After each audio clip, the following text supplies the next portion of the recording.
Hello. तर as you all know पेडियाट्रिकमध्ये doses हे वेटनुसार कॅल्क्युलेट केले जातात. तर आपल्याला एखाद्या बच्चूला जर पॅरासिटामॉल द्यायचे तर आपल्याला त्याचा आधी वेट माहिती असणं गरजेचं आहे आणि वेटपेक्षा जास्त जर पॅरासिटामॉलचा डोस असणं माहिती असणं गरजेचं आहे. तर जेव्हा एखादं बच्चू येतं आपल्याकडं आणि असंच आपण डॉक्टर आहात म्हणून विचारतं, दीदी माझं ताप येते ना, आता तो म्हणते मला तापीचं औषध देईन. जेव्हा आपल्याला माहितीच नाही त्याचा डोस काय तर आपण कसं प्रिस्क्राईब करणार ना. ॲज युजली आता आपल्या सगळ्या घरच्यांना माहिती असते आपण ही डिग्री परस्यू करते, तर सगळे रिलेटिव्समध्ये ऑफकोर्स विचारतात, ऑब्व्हियसली कॉल पण करतात बऱ्याच वेळा. आणि तेव्हा जर आपल्याला माहितीच नसेल तर पॅरासिटामॉलचा डोस हा आहे तर आपण कसं प्रिस्क्राईब करणार ना. कारण पेडियाट्रिक हे all about weight and their doses, म्हणजे वेटनुसारच डोसेस दिले जातात. जसं अडल्टमध्ये किती जरी वेट असलं तरी ते म्हणजे 40च्या वरच वेट असतं. सगळ्या अडल्टमध्ये ते 40च्या वर वेट असतं. तेव्हा कोणतेही टॅबलेट आपल्याला कळतं किती द्यायची. पण हे असं पेडियाट्रिकमध्ये नाही आहे. हे ते सगळे डोसेस हे एक दिवसाचा बच्चू ते 15 ते 16 वर्षाच्या लेकरांपर्यंत आपण सगळे डोसेस हे वेटनुसार देतो. 20 kgच्या वर तर टॅबलेटच चालून जाते. तर हे कॅल्क्युलेट कसे करायचे? सगळ्यात कॉमन डोस जो आपल्याला माहिती असायला हवा डेली बेसिसला, जो रेग्युलर आपण प्रिस्क्राईब करतो, तो म्हणजे पॅरासिटामॉल डोस. तर हा कॅल्क्युलेट कसा करायचा?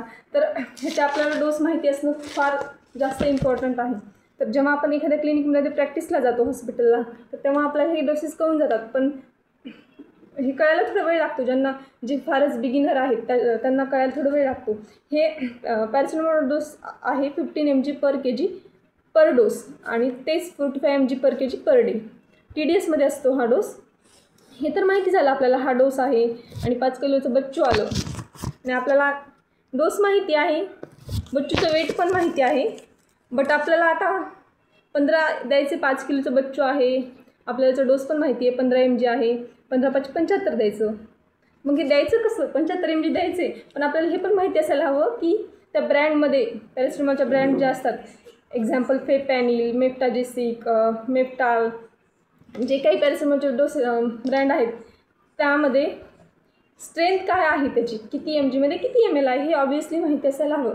नाहीतर आपल्याला डोस पाठ असून आणि बाळाचं वेट माहिती असून काहीच उपयोग होत नाही. त्यामुळे आपण जेव्हा प्रॅक्टिसला जातो तेव्हा आपण पहिले फर्स्ट डेला काय करतो, मेडिकलमध्ये जातो, तिथले सगळे पॅरासिटामॉलचे जे सायरप आहेत ते घेतो. त्याच्यामध्ये किती mgमध्ये किती ml आहे हे आपल्याला फर्स्ट डेला बघावं लागतं. अदरवाईज आपल्याला काहीच कळत नाही. जेव्हा आपण बिगिनिंगला जातो ना पेडियाट्रिक हॉस्पिटलमध्ये, आपण एक डिलेमामध्ये असतो, काय चाललं आहे हे, कसं द्यायला. म्हणजे सुरुवातीला तर काही कळतच नाही, कारण ड्रॉप फॉर्ममध्ये वेगळं असतं, किती mgमध्ये किती ml आहे हे आपल्याला बघावं लागतं अगोदर, आणि सायरपमध्ये वेगळं असतं. बाकी पॅरासिटामॉल सायरपमध्ये सगळीकडे 250मध्ये 5 mg असतं, 250 mg 5 ml असतं. बट ड्रॉप फॉर्ममध्ये वेगळं असतं. ड्रॉप फॉर्ममध्ये 100 mg 1 ml असतं. मग ते आपण 1 to 6 मंथचे बच्चू असतात त्यांना, म्हणजे 5 किलो वजनापर्यंत, 5 किलो 15×5 = 75, आपल्याला 75 mg द्यायचे. मग आपण काय प्रेफर करणार? ड्रॉप फॉर्म प्रेफर करणार. आणि आपल्याला द्यायचेच 75 mg, तर मग सायरप कसं देणार ना. आणि जे बच्चू 6 मंथच्या आत असतात त्यांना आपण ड्रॉपच जास्त प्रेफर करतो. मग 75 mg द्यायचे, तर 100 mg 1 ml आहे ड्रॉपमध्ये, तर मग ऑब्व्हियसली आपण ड्रॉपच प्रेफर करायला पाहिजे. 5 किलोच्या बच्चू 6, 15 × 90, 6 किंवा 6.5 किलोपर्यंत आपण ड्रॉप चालतो बच्चूंना. तर मग हे सगळं आहे बघा, वेट इंटू mg आणि डिवायडेड डोसेस. तर पॅरासिटामॉलचे डोस TDS असतो. आपण हे 4 times a day पण देऊ शकतो. जेव्हा फीवर खूपच जास्त आहे आणि म्हणजे 6 hourly देऊन पण फीवर कमी होत नाही, तर आपण 4 hourly पण पॅरासिटामॉल यूज करू शकतो हाय ग्रेड फीवरमध्ये वगैरे. म्हणजे कोणतं पॅरासिटामॉल? प्लेनवालं पॅरासिटामॉल. जे कॉम्बिनेशनवाले पॅरासिटामॉल असतात त्यांचे डोस आपण जास्त नाही देऊ शकत. एक्झाम्पल मेफेनिक ॲसिड, याच्यात पण मेफेनिक ॲसिडमध्ये पण अँटी पेन किलर आहे आणि अँटीपायरेटिक आहे ना, तर ह्याचा डोस आपण जास्त म्हणजे 4 hourly नाही देऊ शकत. बाकी आपण प्लेन पॅरासिटामॉल देऊ शकतो, म्हणजे 4 times a day देऊ शकतो जेव्हा खूपच जास्त हाय ग्रेड फीवर असतो. हे सगळं तर नंतरचं झालं. फर्स्ट ऑफ ऑल आपल्याला डोस माहीत असणं फार जास्त आवश्यक आहे. तर कळालं ना तुम्हाला पॅरासिटामॉलचा डोस? काही म्हणजे डाऊट्स असतील तर यू कॅन कमेंट डाऊन. मी एक कॉमन म्हणजे सगळ्यात सोपं लक्षात ठेवायचं, 15 mg/kg पर डोस. आणि पॅरासिटामॉलचा डोस असतो TDS. आणि मग स्ट्रेंथ माहिती पाहिजे किती कितीमध्ये येतात. एक इथे 250मध्ये असतं सायरप, 500मध्ये जास्त प्रेफरन्स करणार, 250पर्यंत आपण. मग नंतर 250च्या नंतर जेव्हा टॅबलेट प्रेफर करतो. 250 किती किलोच्या बच्चेला ते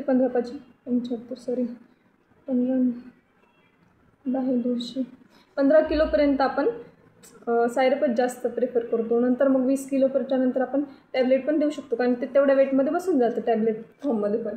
तर तुम्हाला मी सांगितलेली इन्फॉर्मेशन युजफुल वाटली असेल तर please do like share to subscribe to my channel. Please do like share subscribe to my channel. It's very first try, म्हणजे मी फर्स्ट टाईमच व्हिडिओ बनवते आणि लगेच अपलोड करते. मी ते तीनदा एडिट करणं वगैरे फार हेक्टिक जातं मला.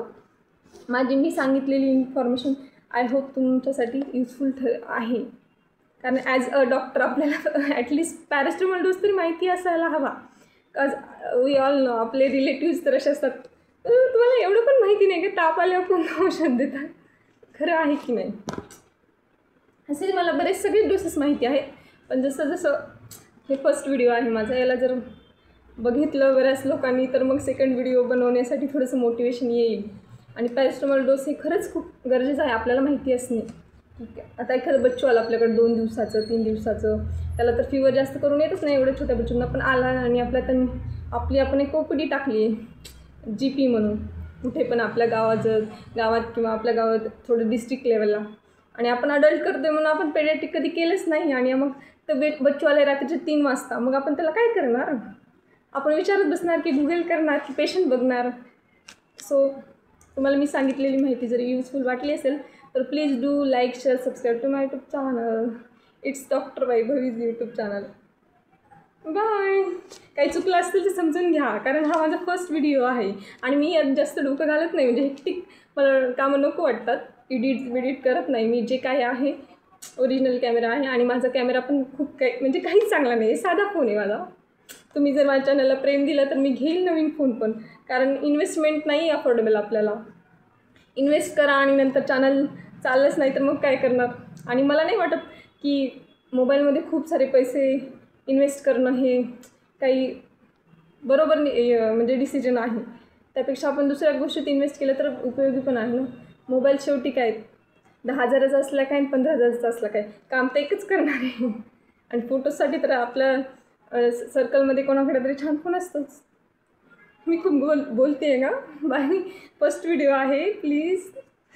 म्हणजे काही नाही समजलं तर मला कमेंट करा. तुम्हाला असे म्हणजे पेडियाट्रिकबद्दल मला बरेच सारे डोसेस माहीत आहेत. जे मला माहिती आहे कॉमन बेसिक, ते मी नक्कीच शेअर करायचा प्रयत्न करेल. आणि काही चुकलं असेल प्लीज समजून घ्या. फर्स्ट व्हिडिओ आहे आणि एडिटिंग फार हेक्टिक असतं, तर मग मी याला काही कटआउट वगैरे करणार नाही. बाय. लर्निंग मेडिको चॅनलला प्लीज सबस्क्राईब करा.